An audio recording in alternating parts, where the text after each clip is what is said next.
Coming up on the Branding Deep Dive podcast.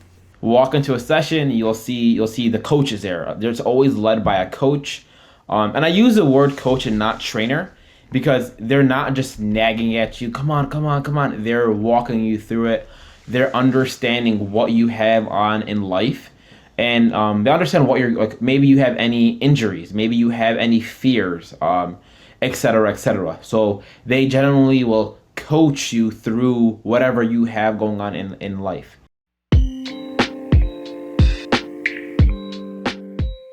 This is Ahmed Cheema, and welcome to the Branding Deep Dive podcast. If you're new here, this is a podcast where we have in-depth discussions about what brands are doing well to drive customer loyalty and how you can take those principles and apply them to your own brand. Today, we're talking to Issa Ghaleb. Issa has been an athlete for pretty much his whole life. He was a wrestler in high school, then he transitioned into bodybuilding, and for the past few years, he has been a CrossFit athlete. Oh, and did I mention he's also an ISSA Certified Personal Trainer? In this episode, we dive deep into the perception of CrossFit, what makes CrossFit different from your average gym, building community, and some of the other projects that he's working on. If you're looking to learn how to build an engaged community, this episode is a must listen. Now, here's Issa Ghaleb.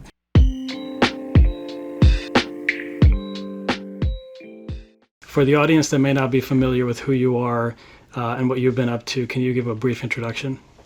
My name is Issa. I am a 22-year-old nursing student. Now I should say nursing student. Truthfully, I've been all over the place, just like I guess many people my age or older, younger, give or take. I live in Dearborn, Michigan, where I try my best to be involved in the community. I was born and raised in this community, and it's something really important to me to give back to this community in terms of community service, and that entails to religious work, fitness work, spiritual work, all of the above. Anything that can truly benefit and better the community, I'm all in for it. Awesome. So I listened to your podcast episode with Ruffy on the 2325 Fitness podcast. So I know you're also a certified trainer. Is that correct? Yeah. So years ago, I've gone through that, and then I was pursuing an exercise phys degree over at Wayne State. Oh, okay. Do you still do like personal training? I do. Out in my garage, I do. Oh, nice. And then I know that whole episode was about CrossFit, and I do want to get into absolutely CrossFit a little bit. Let's start there, and then I definitely want to touch on community work as well. So. CrossFit, and again, this podcast is about branding, and what I think of, and my perception about CrossFit is that most people can't, it's not for most people. It's it's almost as if and I know you're probably going to wince and be like, oh man, what is this guy hating on my sport, or I'll wait. So what I'm getting at is the perception out there for the people that don't do CrossFit oftentimes is not the most positive, right? And what I mean by that is more it's almost the bodybuilders and the just people that do cardio are the jocks, and then CrossFit are the nerds, right? Is that an accurate perception wise? Sure. And then so I guess my question is that an accurate perception, and why do you think that perception exists?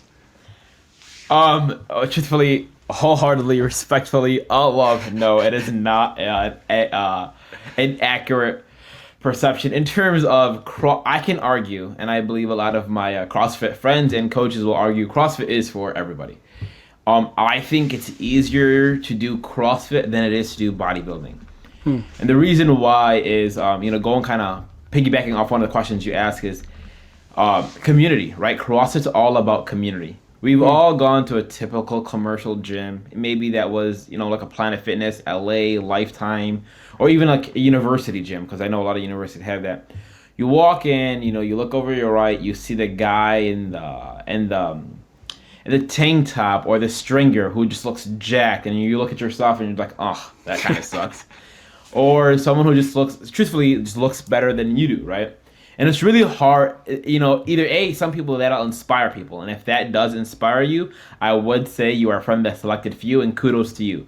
But if you're anything like most, including myself, sometimes that does demotivate you because, you're trying so hard and it's like, dang, this guy looks a lot better than me. And walking into that can be tough because you're by yourself. A lot of times, if you do have a friend or partner who's working out with you, that definitely is better. But the beauty of CrossFit is it's a community-based thing. CrossFit's not easy, right? Some of the workouts are brutal, and we all walk into, I guess the lingo is we all walk into the box, a CrossFit box, or we say a box. Gym has 4 walls, right? So the box. Mm-hmm. We all walk into the box, and we all have many different goals, but the common goal is to be more fit, right?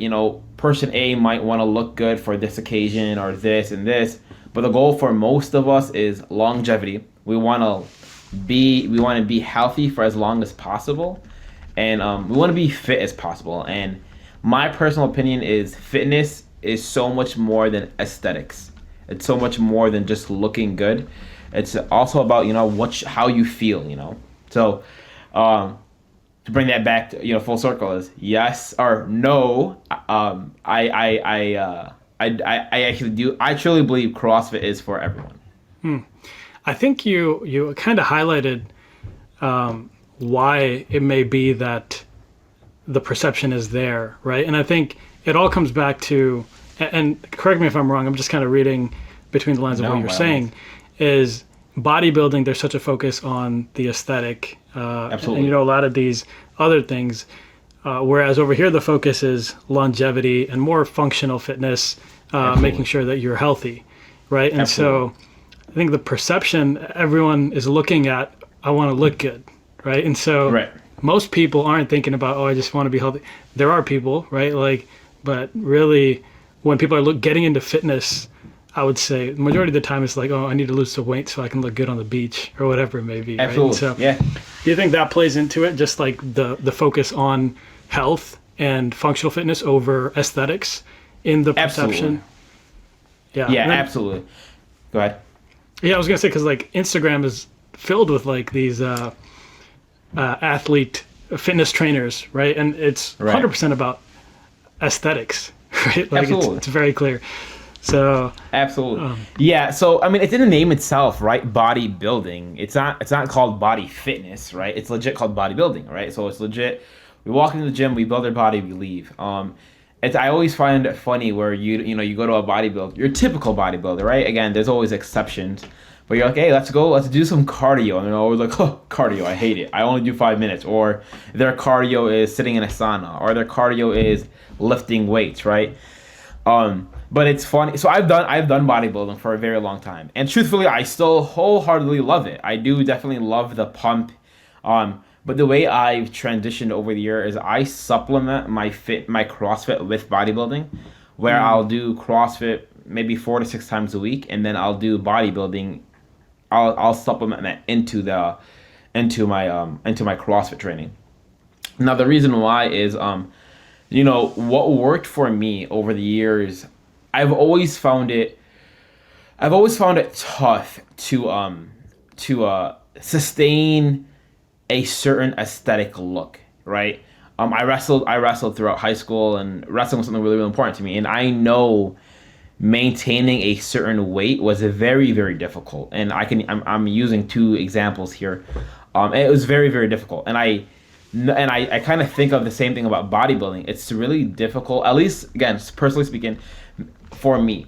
Whereas a CrossFitter, at doing CrossFit, I was able to eat a little bit more. My calorie intake increased because I was training as an athlete and not as a bodybuilder, if that makes sense. So I wasn't there's a difference in the two, right? One is simply aesthetics, one is more performance based and functional based. And just based off that, those are 2 separate goals, and that alone will also determine what the amount of food you are eating to supplement your training. It's interesting. I think some of our audience may be thinking why are we talking about fitness on a branding podcast? But really there's a lot of parallels in branding and just the fitness journey and just in general. So Absolutely. One of the things that we see is focusing too much on bodybuilding is almost like in the branding space, focusing too much on design or your messaging or just the aesthetics, right? Whereas if your business is not actually, or your brand, well, if it's you yourself, if you're not actually providing some value and, putting something of value into the world, it doesn't matter how nice it looks, right? It doesn't really matter. And so it's really important to, actually have some function, right? And so decide what that is and work towards that consistently. Next thing I wanted to ask you is, do you know, and I might be putting you on the spot if you don't know the answer, we need to skip this one. Do you know why it's called CrossFit? Truthfully, I don't, but I would think because the goal of CrossFit is functional fitness, and we kind of cross over multiple things, right? We'll do multiple types of cross training that will overall help shape or help reach that goal of longevity. People, for example, a simple exercise like deadlifts, right? A lot of people are anti deadlifts, but I can argue you deadlift every single day. You pick up groceries, you pick up the kid, you pick up your pet, you pick up your backpack. That's a form of deadlift, whether people like it or not. Mm-hmm. When you lunge, there's certain like functionality of CrossFit that translates or it carries over into your day-to-day life, and that's where I think the name. This is my personal opinion, or I guess what I kind of get at it is. That's where the name CrossFit comes at, is CrossFit. We're doing a lot of cross training. I'm sure you heard the term cross training. That word's used a lot. People use it a lot. So that's my assumption on the name. Even if it's not accurate, right? Like the branding isn't necessarily about what they thought it was or what they envisioned. If you have that, that's the brand lies in the user's head, right? So you don't necessarily have control of what they think about it. You just can influence it. So absolutely. One of the things you mentioned here was the community aspect of it. Can you walk us through, like, just like going to CrossFit? Like, you go to a CrossFit session. Let's say you go alone. You don't have anyone with you. How does that work? How do they bring you into the community? And I want to touch on community a lot because number one, it's a good transition to the next topic of community. But number two is nowadays, and we're moving past brands. In the past, what we could do is you have a box of peanut butter, you have any commodity product, right? And you can just have a nice slogan on it. There you go. You got your brand and people are going to buy it. Nowadays, it's not that simple. You can't just have a nice logo on a commodity, like an average product, and expect sales, right? And so one of the triggers, one of the ways to build a loyal fan base is community. And I think CrossFit has done an incredible job of having a group of raving fans that talk about it everywhere they go, right? Which is probably part of the perception thing too, why people think they're so weird. But can you talk through how the community works? I really like that question of like it has to be more than brand. I think Simon Sinek has a book called Starting with the Why. And he talks about, your why, right? And I think that's big. I think that I like to use that, carrying on with the topic of, or your podcast is like branding, right? People will buy into the brand, but I think people buy more into the why. Why are you buying this product? Why are you doing what you do? Why do we do CrossFit, right? Or, again, one of the things is the community. There's a slogan that a lot of CrossFit gyms go by. It's come for the challenge and stay for the community. Because like I said, CrossFit is like the next time you're in town, we'll do a session together. It's not something really easy. It's not something overly difficult. I don't want to turn people away from that. But fitness in general is uncomfortable, right? To be honest, if you want to pursue growth, you have to get comfortable being uncomfortable. And it's really easy to get uncomfortable with people who are willing to get uncomfortable with you. See? So like you see that was a lot of uncomfortables there, but And what you like about it is so walking into a CrossFit gym. For those that live in Michigan, I'm a member over at CrossFit 8 Mile in Livonia. I've been there for this March will be 3 years, and I've always been a person that if I don't like something or I don't see results or I don't like the why of the gym or the people there, I would simply just respectfully move on with life, right? But everything about that gym held me on for 3 years and hopefully more. Walk into a session, you'll see the coaches there. There's always led by a coach, and I use the word coach and not trainer because they're not just nagging at you. Come on, come on, come on. They're walking you through it. They're understanding what you have on in life. And they understand what you're like. Maybe you have any injuries, maybe you have any fears, et cetera, et cetera. So they generally will coach you through whatever you have going on in life. The beauty of CrossFit is that for the most part, you'll walk into any given class, and you'll see your athletes in terms of competition. You'll see your competitors who want to do it for competition, and then you'll see your people who treat it for fitness, and then you'll see your 45-year-old soccer moms who are doing it to in between school pickups. You'll see all walks of life. Like the first CrossFit workout I've ever done, I got whooped by a 65-year-old man. Like just wrecked me. And it was really inspiring to see that truthfully all walks of life in a CrossFit gym get along and have that same common goal. So that one of the reasons I stick with CrossFit is to witness everyone truly reach their goals. You know, it's really inspiring to see people do that as a community. You know. So do you know a lot of the people that are like? Do they introduce you to themselves, or like how does it? I guess like when you walk in as a newbie in the gym, right? Like you can get away with going to a gym for like 3 years and not knowing anyone there. Absolutely. Right? At CrossFit, like, do they make it deliberate so that you introduce yourself to people, and like how does that work? So most CrossFit gyms are based off of classes led by a coach, right? Okay. And when you enter CrossFit, like when you enter a CrossFit gym, you're coming there to do CrossFit, if that makes sense. You're not coming there to do yoga or bodybuilding or whatever the case may be. Although they might supplement that into CrossFit, but you're doing CrossFit, right? So they know a lot of people. In fact, most people don't know what CrossFit is. So many gyms do something called a ramping or like an on-ramp, or they'll call it like an element, where you'll spend a few days with a coach one-on-one, and they'll walk you through the movements. Like over at CrossFit 8 Mile, we have something called elements. And elements is 3 days, or when I did it was 3 days with the coaches one-on-one, and we walked through the movements. We walked through any pre-existing injuries, any questions I had, and then after that, they we went over more of like the technical movements, if you will, especially with like a barbell, like the clean and jerk or the snatches, and then they like again eased your fears, answered your questions of anything that you might feel intimidated by.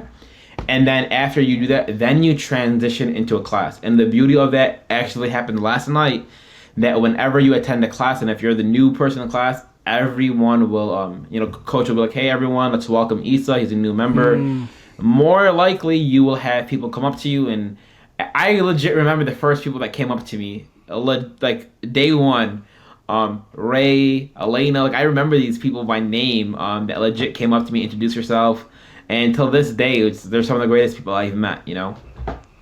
That's awesome. Yeah, it's really cool. It's really cool. Yeah. I think one of the things that on this season of the podcast is a recurring theme is that there's always room for personalized service. And it sounds like what you're saying is that, like when we look at fitness as a whole, right? If you were to just create a gym and try to compete with LA Fitness, like good luck. You know what I mean? Like Lifetime Fitness. Absolutely. Yeah, great. Good luck. All the power to you. If you could do it, awesome. But like one of the things that differentiates CrossFit is what it sounds like is number one is the having coaches, not trainers. And if I'm getting this right, you're saying that these are people that are personalized based on understanding your story, where you're at, that help you get to your goals. Absolutely. And then number two is that community feel, right? And then really, I think what you're touching on is that everyone has the same goal there, and you get to meet people that are on the same journey, like the same goal at a high level, right? They want to be more Absolutely. healthy and fit, and then just watching each other grow, knowing that, hey, all these people are on this caravan with me, is just super Absolutely. inspiring and keeps you going. So I think the lesson here for the audience is that really like focus on personalizing your service, whatever space you're in, and there's always going to be opportunity, right? Like getting people to their goals is the way to do it. And I think one of the things that most small businesses fail at is that when they're telling their story or when they're trying to communicate their value, they focus on themselves as the hero, right? They're like, oh, we do this so great, we do that. Whereas what you should be doing is, hey, we're going to help you get to your goals, right? And in CrossFit, that's what it's about. From what I'm getting, I'm speaking like I've been there, but I haven't. No, by all means, no, I love it. It's funny that you say that. The owner of CrossFit 8 Mile, his name is Nick Kerrigan, and Nick is probably one of the greatest men I've met in my life. There has been definitely times where when I first joined a CrossFit gym, I knew that I wanted to do it competitively. So I kind of wanted it to do it more than the average Joe, if you will. And there has been times where I'm just like, hey, I think I'm gonna go. Like, I don't know, go wrestle for a week and whatever the case may be, or I think I'm gonna go do a bodybuilding session with some buddies. Nick would be like, all right, by all means, go ahead and do that, but remember, that's not your goal. We talked and discussed that your goal was to be an elite CrossFitter, and if you do anything other than this, you are in a sense like putting an obstacle in that. For instance, if I said, hey, my fitness today is gonna be playing basketball, great, by all means, you got to sweat. Maybe you increase some cardio, but how's that working on your Olympic cleans? How's that working on pacing? How's that working on anything? So like, I really enjoy that in terms of, you talk to these coaches and you say, that was just my personal goal. Another person might have, they have a weight loss journey. Another person might just want to simply feel better, et cetera, et cetera. And there definitely has been, there have been times in life where like I didn't show up to the gym for a couple days, and the owner will text me like, hey, you haven't showed up in 2 weeks. What's going on? And I'll be like, oh yeah, here I am trying to make an excuse for myself. I'd be like, hey, yeah, I'm going through a rough patch, or I'll be back, like whatever. He'll be like, all right, great, see you at 4 p.m. in the gym, and then it'll just be me and him alone, or he'll invite me to like his garage gym, and we've done that before, and he'll be like, all right, buddy, in the middle of the workout, he's like, so what's going on in life? What do you want to talk about? And I really appreciate that, because again, I don't see the manager of owner at LA Fitness or a Lifetime ever coming up to be like, hey, how's school going? Like, how are things in this and family, whatever. And truthfully, being a part of a CrossFit community truthfully allowed me to build those relationships and build those connections. Wow, I love what you're saying. I love it because that's what community is, right? Like, you have to care about people, right? Like, and I think people may think, hey, I'm going to start a community, and it's not as simple as just putting people in a group, right? Like, you have to actually invest time in your community. One of the things that I wanted to ask you is, now you've done your personal fitness training, and then you've experienced this, the coaches at CrossFit. Is there a distinct difference in the way you approach working with clients based on the two things, or is it like as a personal trainer, did you get a lot of the, hey, how do you hold people accountable, or was it more just, hey, go, go, go?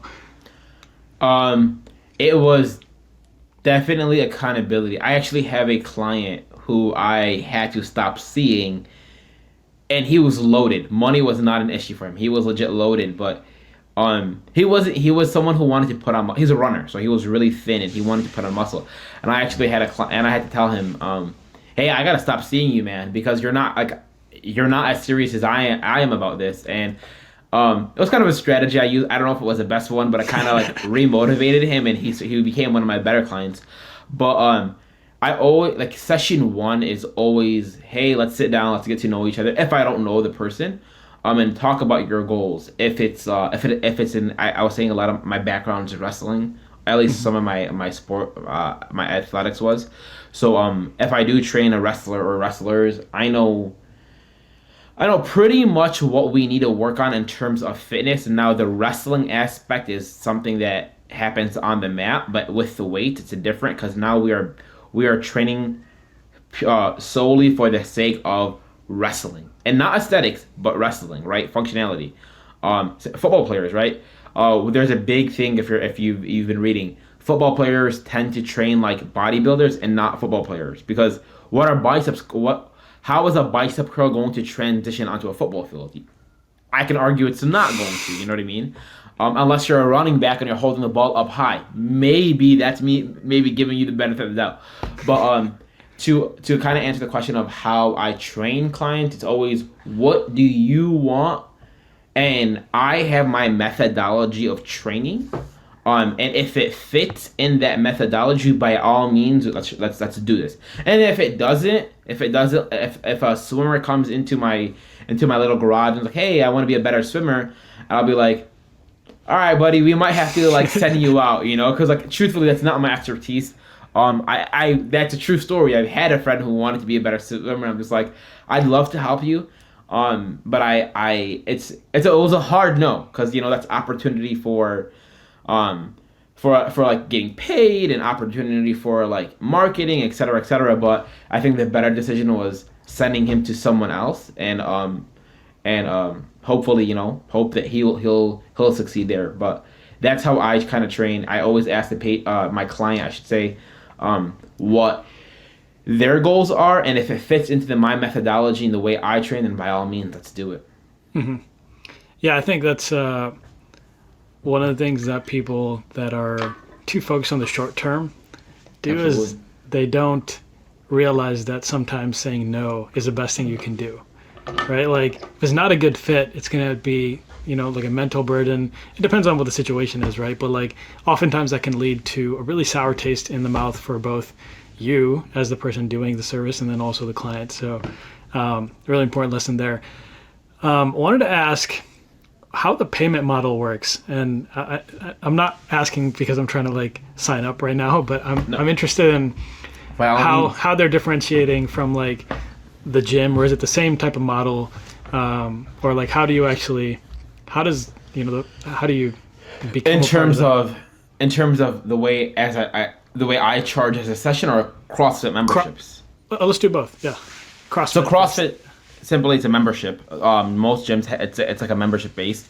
Now in terms of the actual amount, since every gym has a different amount, and these are most CrossFit gyms, I should say, are private owned, so they are definitely a bit more than your typical gym, right? I think Lifetime Fitness for a commercial gym might be your most expensive gym in terms of like a $70 membership.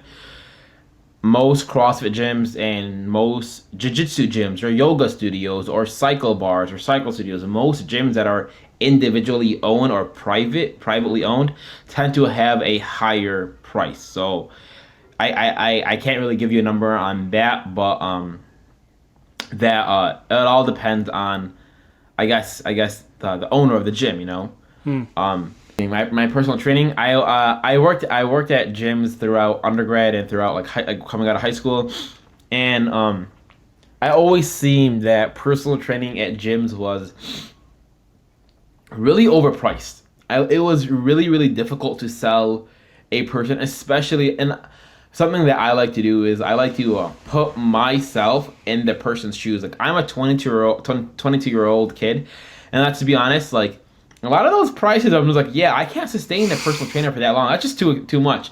So when I was starting my training, I was thinking about a price point that I know that most people can afford and that can sustain.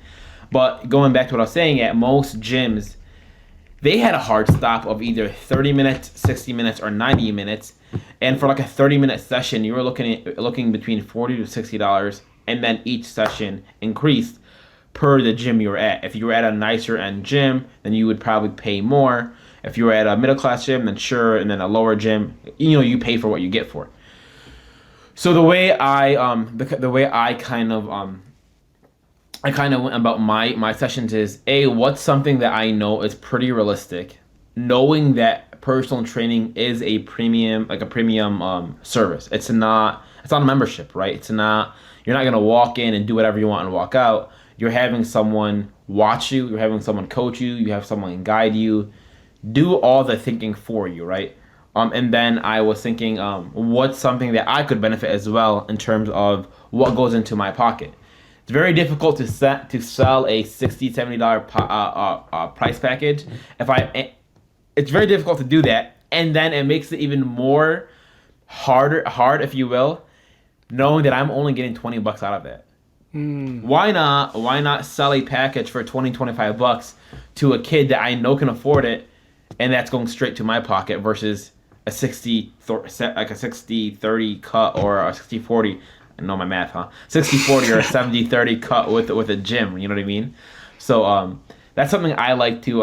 This is the way I kind of. Honestly, I had a friend. A great friend of mine who is a phenomenal trainer, so much better than I am, and he was big on that. He was, why give them, meaning these big like corporations, and by all means, there's nothing wrong with it. But like I was lucky and I was blessed to have a space, my garage, to train people, keep training, the price of training at a lower price point where people would be willing to come back, and I'm actually benefiting more out of it because that money is not going towards someone else, it's going straight to my pocket. Let me ask you this. I know we haven't talked in a while, so there's probably just me not being caught up, but I from what I've seen, and like I'm not on Instagram too often. I only go on when I have to push my stuff. Right. And then the other platforms I'm not on at all. So my question for you is, are you pushing your personal training? Like, how are you, is that something you're focused on growing? Yes and no. So no, I haven't been as much. The clients I do have are like just a couple that have been with me since like, honestly, since other gyms. Like, I legit have a client that said, hey, I'm no longer working at this gym, I'm going to do my own thing, you're more than welcome to follow, and he followed. Okay. That's really cool because with that client, legit started with a jump rope in my backyard. Now we have a full-fledged gym in the garage. Wow. So that was really cool and really inspiring for that he held on. But I do have aspirations of combining spirituality and fitness, right? So I don't know if you were following about I think it was in November 2019 or 2020, I launched. It wasn't successful in terms of longevity, but I launched something called Mu'min Fit, right? Yep, I remember that. Yeah. And it's still something I'm very, very passionate about. And actually, it's funny that it's been brought up because it's something that I'm actually revamping, if you will, kind of refiguring out what I want from this. But that's the goal. The goal is to push that, and not just fitness, because I have bigger goals of that, and that ties into me as a Muslim, That's really cool. Is that still? I don't know if the page is active. Is it still like available? Like, if people went to it, can they? It's definitely under construction right now. I believe it's still active, but I don't think there's any posts on it. I think I didn't want to just have it and leave it empty. Like, I've always said, like, if I'm going to commit to something, I want to give it my 100% my all. And I know that I wasn't giving it my all, so I was like, okay, we'll come back to this. It's something that I definitely will come back to. Not an excuse, it's more of a figure out what you want with this, figure out your niche, figure out how you're gonna use it. Because I say that I want it to be a community thing. So I'm, with a group of friends, figuring out how we wanna make this more communal based. That's awesome. Do you mind? I know you're probably still in the planning phases, so maybe you're not ready to share. But no, by all means. For the audience that may be interested, how are you thinking through some of these things, right? Like, for example, you just brought up finding your niche, right? Like, and then also like what kind of content goes, like who are you trying to reach, what kind of goals you have, right? It sounds like you want someone that is Muslim, right? That wants to be fit. That's what I'm getting so far. But what else are you thinking through here? It's a little bit of both, right? So as a Muslim, I am Muslim, and it's something that I truthfully do want the Muslim community at a whole to be better about in terms of fitness and health, right? But it applies to all types of religions and all types of followers, if you will, right? We can look at most religions. I can't attest to any other religions, but I can attest to Islam and our religion, or the religion I follow in general. We always talk about pursuing, the Prophet Muhammad, peace be upon him, and his companions in terms of spirituality, right? In religion. But I've never, not recent. No, actually, I will say for the most part, I really haven't heard someone say, "Eat right like the Prophet Muhammad." I don't think I've ever heard that in my life. I've never heard someone say, "Hey, be strong like Umar or Hamza." Like, I've never heard, like, for those who are following and know who these companions were, like, their description of these men were, for a lack of better terms, they were jacked. They were athletes, like these descriptions of who these men were, and I'm like, like, we really aren't. We're really, we hear these these hadiths. What's a translation for, like, these sayings, if you will, of eat, or the famous one is keep your belly 1/3 air, 1/3 food, 1/3 water, right? So, like, don't overstuff yourself. And in my head, I'm like, yeah, by all means we do it, but do we truly practice that? Is that something we just say? Are the local leaders preaching fitness in the mosques as they should be? Because truthfully, I think it's important. And kind of combining to America as a whole.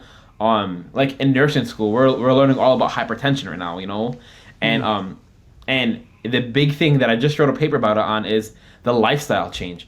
Most people, they don't make the lifestyle change. The lifestyle change is when you're diagnosed with hypertension. It's, let me take this pill and call it a day. Number one for preventative medicine is exercise and diet, right? But we aren't doing that, as a country, as Muslims, as humans, as non-Muslims, as whatever the case may be, like all of the above, we aren't doing that as well as we should.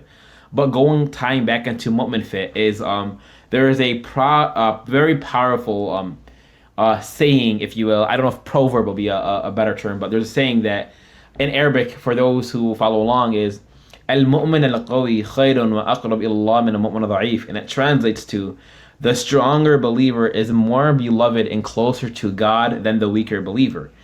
And when I took this, there's no doubt this means spirituality in your God consciousness, your relationship with God. No doubt that the stronger believer is, in terms of more, I guess, faith, is closer to God than the weaker believer, right? But the beauty of this is that you can look at this through multiple lenses. You can look at this through financial health, spiritual health, relationships. And where Mu'min Foot comes in is physical health. That if I treat my body longer, I can prostrate to my Lord longer than a person who doesn't. Simple, right?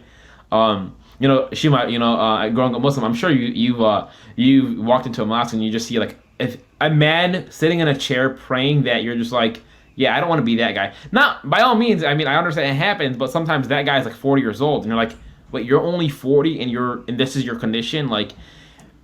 Fitness and spirituality, I do believe, is a powerful thing if we combine the two.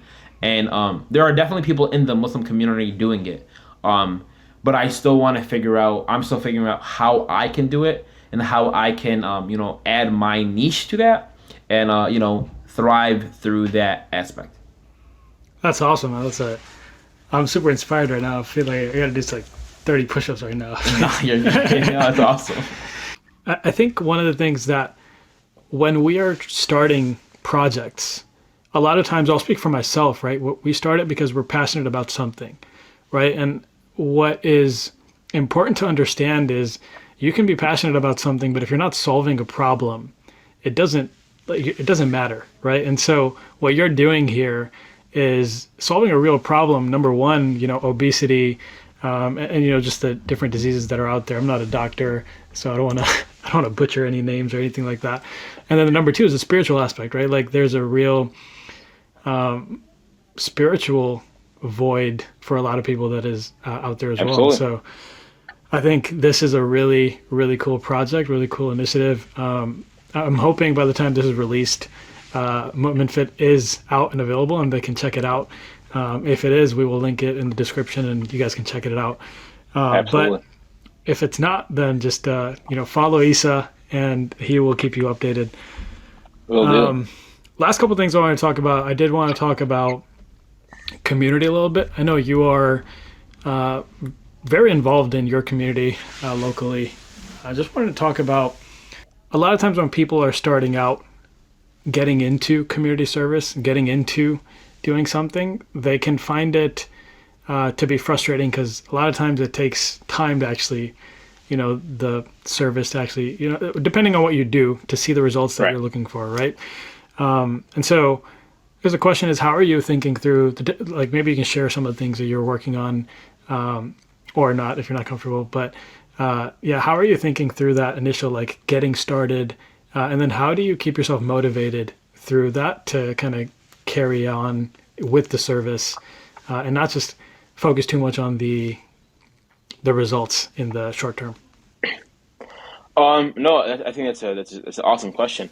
I think where you kind of like backtracking here. You mentioned about like being really passionate, and people will buy into your passion. Where I failed the first time around was I was very very passionate. Didn't necessarily have a proper plan in terms of my 5 year plan. I remember my buddy, great friend, the guy who actually did my logo.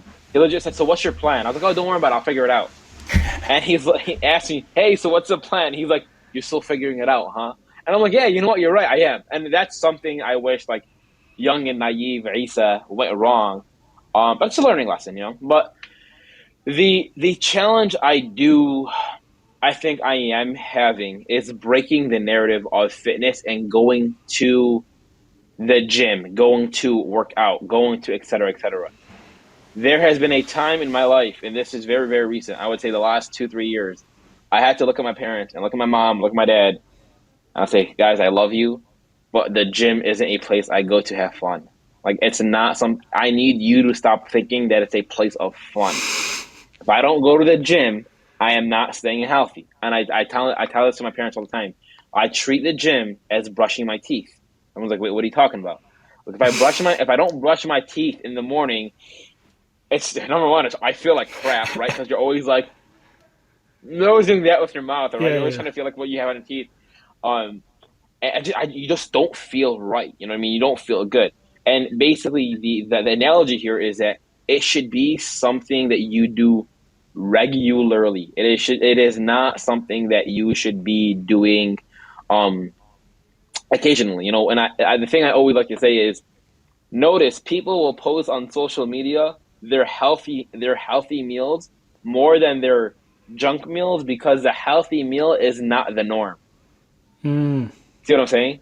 So like most of the time, people are posting the healthy meal, not the burger and fries they're eating every day, because the burger and fries is the norm, and the healthy meal is not. You know, it's just fine, but or no, it's not fine. It's something we're working towards as a community. But I guess the challenge here, being from Dearborn, Michigan, be living in an Arab populated city, if you will, or a very heavily Arab populated city, if you will. Um, it's breaking that stereotype of fitness is not, we don't have time for it. There's not enough time in the day. It's not important, et cetera, et cetera. Why would I do this when I had the issue with a lot of people. And I think maybe it comes from me being the son of immigrants. Maybe they never seen that. I don't know. Maybe there are some people in in different communities, different, like, I guess, foreign communities, or the Desa community. Maybe it is like that in the same way. But in terms of like us, or where I went with my parents, was mama, baba. Um, Fitness is not, going to the gym is not something I do for fun, because I'm not gonna lie, I don't want to sweat for hours. I don't want to grunt. I don't want to do this for hours. It's not fun. It's like, it doesn't run. I personally get a kick out of it. I get a high from it. But I'm just like, yeah, some days it's really not fun. But the challenge that we do face with the community is transitioning the idea and the way we think about fitness.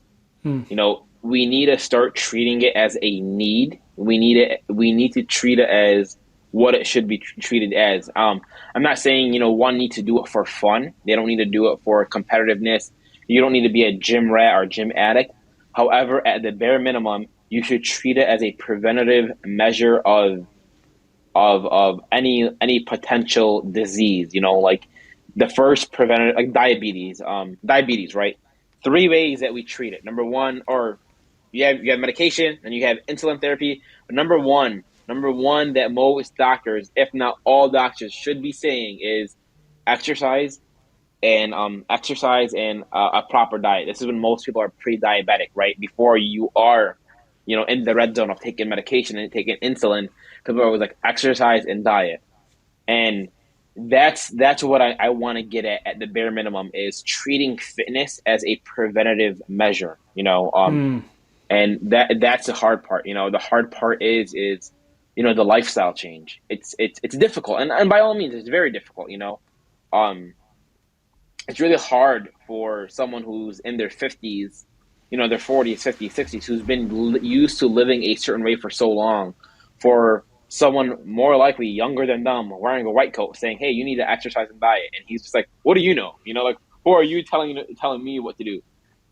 In reality, that person in the white coat is right by all means, but that's the hard part. Is changing the lifestyle, and by all means, it's hard to change your daily habits. It's hard to get uncomfortable. It's uncomfortable being uncomfortable, right? But that's where the change happens. That's where the growth happens. Yeah, that's it's interesting because essentially what you're saying is the brand of working out and staying fit is riddled with misconception in our community, right? It's like, Absolutely. hey, you're crazy, you're a gym rat. Like if you go to the gym, you're a gym rat, right? Like there's no in Right. between, right? Like you're Right. spending all your time in the gym, like you're totally obsessed with it, or you're just like you don't do it at all, right? And so I Right. think it sounds like you're saying Minfit, one of their goals is going to be to change that perception. That is the goal in terms of that. And then the challenge where I think I'm having too, and this is where it comes more into research. This is where I'm relying, or I shouldn't say relying on. This is where I'm seeking out to local like imams and preachers and teachers, if you will, in terms of how can we combine spirituality into this. Um, how do we combine certain hadiths and sayings and verses and ayahs that can translate, that can complement this meaning, right? That's the hard part. The hard part is because key thing is it's not just a fitness movement. If it was a fitness movement, by all means, we'll post whatever we want. Hey, do this workout, do this, eat right, etc., etc. But one of the biggest aspect is fitness, right? Oh, I'm sorry, it's spirituality. Yeah. And I'll mention this is that I mentioned that saying, that hadith of al mu'min al qawi khayrun wa aqrab ila Allah min al mu'min da'if, that the stronger believer is closer and more beloved to the weaker believer, or to more beloved than the weaker believer to Allah, right? The stronger believer is more beloved to Allah than the weaker believer. Now I use the word mu'min, right? And it's mu'min fit. Now, no doubt that was the cornerstone of the entire movement, and it still is. That's where the idea originated from. Studying this hadith taught by a local imam, it's something that we grew up. I'm sure you heard of it. It's something that we've heard before, and it's something that hit me hard. And I'm like, oh, great. Um, but the word mu'min, it means believe, right? So if we were to change, it means believer, right? But I like to think of it as believe, and mu'min fit. Believe in fitness. Believe in Mm. this idea of change. Believe in this idea of fitness. Ooh. Through God, we will become more fit, and through that, we will be able to worship Him, Allah, God, etc. And we'll be able to do that more. So that's where it's funny because I was having at the time I didn't know if I wanted it to call Mu'min fit or Believe fit, Mm. and it was Mu'min was something I kind of liked more, but one of my mentors actually really liked the term Believe fit or believe fitness, if you will. I believe that's what he was saying. But you see what I'm saying is Mu'min means believe in this idea of fitness, believe that you are capable of change, and from there, we can seek change and seek our goals. In the beginning, you mentioned "Start with Why" by Simon Sinek, right? And one of the ways that we can like Movement Fit, it sounds like, you're doing the work to give meaning to your workouts, right? And when you have meaning, it motivates you to keep going, and really, it'll inshallah, it'll be a really big movement where a lot of people are benefiting and transforming their, not just their physical lives, but their spiritual lives. So really awesome. Thank you so much for joining Absolutely. the show, man.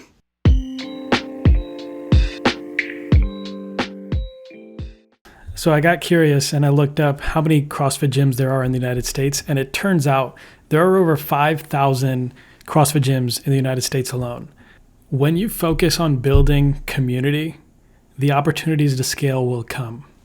Now, as always, I have my key takeaways from this episode, but before we get into that, I want to share a clip with you from a discussion we had with Sifu Harun Raja on branding an MMA academy.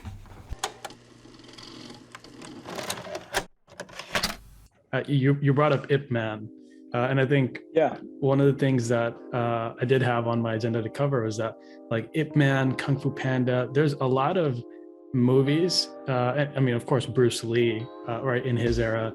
Do these media productions that come out, do they actually raise awareness and bring more traffic to your sites, or is it not really any impact there? It's huge. It's huge. So even just going beyond that, I'll just give you an example of something that has a minor play, but still brings traffic to our academy. So Denzel Washington did a movie called Book of Eli. Mm-hmm. And in that book, he had a blade. In particular, the way he was swinging that blade comes from a Filipino martial art called Kali. We actually teach that martial art, and the stunt choreographers who were teaching him that, along with the same stunt choreographers for Keanu Reeves and John Wick, along with the same choreographers for Jason Bourne and the Bourne Identity movies, all were doing this martial art. And so I literally, and this student, if he listens to this podcast, he's going to know exactly who I'm talking about. I had a guy who came and said, I want to be like John Wick. Literally, he wanted to be like John Wick. And I said, okay, you mean you want to learn the arts that he does? Because I can't promise I can get you into Hollywood all the way in South Carolina.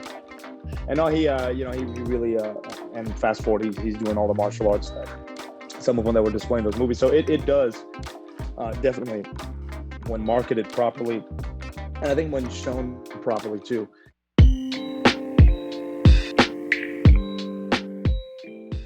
If you enjoyed this discussion with Issa, I am sure you will also enjoy the discussion with Sifu Harun. Check it out wherever you're listening to this podcast. It is episode number 26.